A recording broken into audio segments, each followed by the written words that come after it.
All right, so this next domain that we're going to get into is the footprinting and reconnaissance domain. This is kind of a neat one. I think you guys will enjoy this, and we'll be going through some key terms specifically based off of what you need to know to be successful if you see any questions like this on the exam.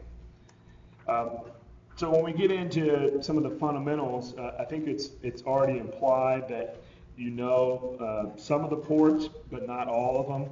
And you know, in your book, there are some tables on what you probably should know and what you shouldn't know. And you can look at exploring TCP/IP ports on page 37 here in the Cybex book for well-known ports, table 2.2. And it looks very familiar to you based off of what you just looked at in this exam that I just gave you with the ports exam. So it's almost implied in here that you know that. It's implied that you know what the OSI model is. That you know all people seem to need data processing in the 7 layers of the OSI model. And based off of some of your scores that you got, I kind of feel like you guys, in that assessment test, you guys probably are in good shape with that. But in chapter 4 here, begins on page 82. We get into specifically talking a little bit about some of these things that are going to be in phase 1 of the 5 phases of the CEH, footprinting and reconnaissance. So again, phase 1 is footprinting, phase 2 is scanning, phase 3 is enumeration, phase 4 is system hacking, and then maintaining and gaining access, as well as the last page is covering your footsteps. And we'll talk a little bit more about those moving forward. But what I think is important for us is to go through and make sure that you understand what this particular domain is going to expect, and then from that figure out, hey, where are my deficiencies at? What do I need to spend a little bit more time on? So why do we want to do footprinting? Why is that important? Find a way in? Okay. How would we find a way in? And what techniques might we do for footprinting? You got to know what's there. So give me an example of something that we may do to find out what's there.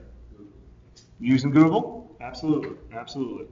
That's one way. What else? What's usually the first thing that we use when we get into doing network troubleshooting? We need to know what's that? What? Packet sniffing? Okay. IP address range? Yeah. Both of those. But it could be as simple as the ping command as well. And they actually have an exercise that, as lame as that may be, I'm not going to assume that you guys know how to do that, and we're going to go through and spend about 30 seconds on that here in a couple minutes. But our objectives for footprinting is we're trying to get as much information as we can prior to actually going and trying to get on a particular system or network or device. And based off of that homework that we do, we can either passively try to get onto it or actively show that, hey, we're trying to get onto it. So in here you can see that there's a couple of interesting things here. Why would we want to find the company's URL? SQL injection. SQL injection? Okay, what else? Contact list. Contact list? Yep. You can find out a lot about the company, personnel, location. Personnel, location. Email addresses, so like the suffix or the domain name of the email, maybe see do they use first initial first name, last name, they use first name dot last name. Phone numbers. Phone numbers, absolutely. And we'll talk here in a little bit about another thing that is quite interesting is you can also see what customers they have based off of the job descriptions, and then not only what customers they have, but what are their customers using as far as equipment is concerned. Or if it's an internal hire, you can definitely see what kind of equipment they're using internally. Is it all Microsoft shop? Is it all Linux shop? Well, you actually have to disclose that if you're looking to hire somebody to help you out, right? So there's some clever ways that you can craft your footprint and to get information about. Here on page 85, it says network, OS, system architecture, which is absolutely helpful. You guys mentioned the employee names. If there's any type of block that you get, where they may have a firewall, they may have an IPS, a bunch of different information that can be made available out there. All right, so the first lab that we're going to do is going to be finding the IP address of a website here on page 86, this exercise 4.1. We're actually going to go through and do this real quick. So we're going to get everybody set up. If you're not already set up, we're going to get you set up. But this is going to be where we're going to go through and just do some simple pinging. So if you are not familiar with it, what we'll do down here is we'll just come down to the command line, and I'll just run it as an administrator.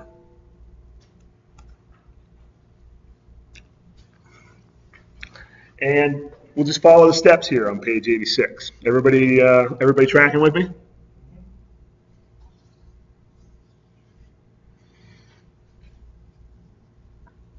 All right, so let's do the first one right here.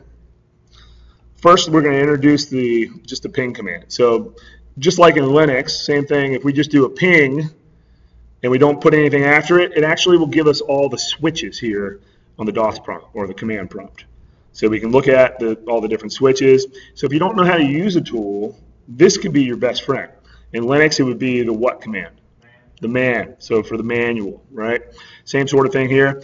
And if all else fails, you can't figure out the switch, ask Dr. Google, because he can be your friend. All right, so here we're going to just go, it says to type in ping, www.wiley.com.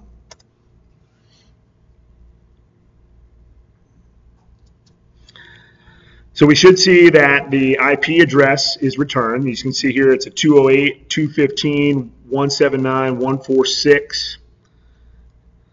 And I'm not seeing any other statistics here except a request timed out. Do you guys see anything with yours? Yours is getting a request timed out as well? So you can look at this particular one and just think to yourself, something's goofy here. Because usually what do you get? Usually if you send out an echo, yeah, you're sending out a request for a reply, usually you'll get a reply back from that. So something's goofy with the setup that I have, or maybe they're just blocking traffic from pinging. Maybe they did read this book right here. But essentially, this information will give you an idea of the connection's performance. So if we were to just do another one, let's see here, maybe just go out and see if we can ping Google here. You can kind of just look that, hey, you know what? That looks like it works for me. What is this right here? What am I seeing right here? This one. So this is IPv6. It's returning to me IPv6, which is quite interesting, right? What about, like, if I go out to Microsoft.com, whoops, probably the ping command in front of it. Oh, you got IPv4? Is your box IPv6 enabled? Yeah, that's probably what it is. Mine's static. Everybody's set IPv4. Yours is? So you're getting IPv4 back? So, this is interesting to me as well, because usually I get IPv4 back.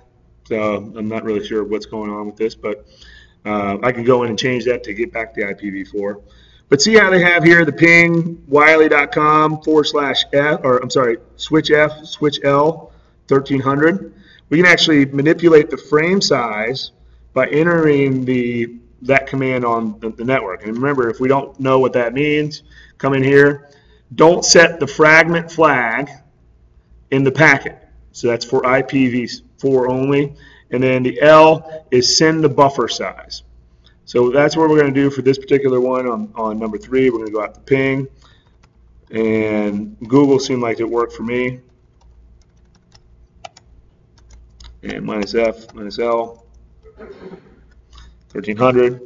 So you can see now I'm actually getting back the 6384.3.20 address. That's probably the same or in that range of what you guys are getting back as well. And it's got a time that it took. It shows you the bytes as well as the time to live over here, the TTL, which is quite interesting. So it tells us the packet, it has 1300 value in the frame size. And next we're going to get into this thing that's this trace RT. What is that? Trace RT. So it's actually trace route, right? And if you're not sure what trace route does, you can just type in the command here, trace route. And it wants to know a few different things here. It wants to know what IP and what are going to be the hops, what's going to be the source address. So what we're going to do is I'm just going to type in trace route, and the IP address that I got above there, the Google one, 63.84.3.20, and I'm just going to let it rip here, see what it does for me.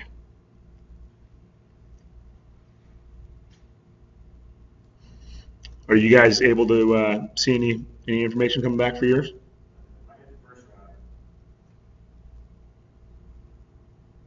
Okay, that took a little while.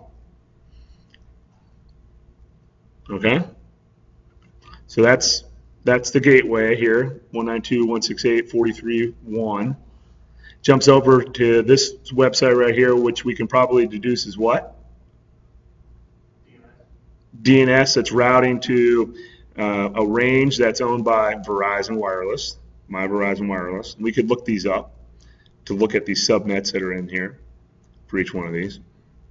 And what are we basically seeing right here? What's the relevance of this? These are the routers that you're hitting. Yeah, so this tells us the information about the path of the traffic that's taken from the local host to the remote host. In this case, my local host is this machine, obviously, out to where? Where's it going?